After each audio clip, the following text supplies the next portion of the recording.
How people are getting that. ஒருத்தவங்க வந்து எடுத்து செட் பண்ணுறாங்கன்னா அப்போ ரீச்சபிள் ஆகுதுன்னா யார் மூலமாக அது நடக்குது? அப்போ இந்த மாதிரி செலிப்ரிட்டிஸ்க்கே இந்த மாதிரினா அறிவுள்ளவங்களுக்கு, படித்தவங்களுக்கு, சோஷியலாக வந்து பழகிறவங்க எல்லாமே தெரியும் அவங்களுக்கு, ஒரு சினி ஃபீல்டில் இருக்கிறவங்களுக்கு. அப்போ சின்ன சின்ன குழந்தைங்களுக்கு என்ன, ஸ்கூல் ஸ்டூடெண்ட்ஸுக்கு என்ன, காலேஜ் ஸ்டூடெண்ட்ஸுக்கு என்ன? Even now my son have told me, அம்மா காலேஜஸில் ganja is available, people take drugs.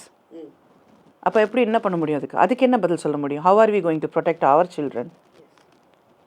புரியுதுங்களா? இது வந்து நம்ம செலிப்ரிட்டி அவர் மாட்டிக்கிட்டார், இவ்வளோதான் நமக்கு ஹாட் நியூஸ். நம்ம எதை பற்றி கவலைப்படணும்? எங்கேருந்துடா கிடைக்குது அவங்களுக்கு, யார் கொண்டு போய் கொடுக்குறாங்க, அவனை பிடிக்கணும் அப்படின்னு தான் நம்ம நினைக்கணுமே தவிர அவரை பற்றி பேசி நமக்கு என்ன? அவர் பாவம், அவரே victim. So we don't know what has happened to him. அதனால் நம்ம அதை பற்றி நம்ம பேசுகிறதுல அர்த்தமே இல்லைல்ல.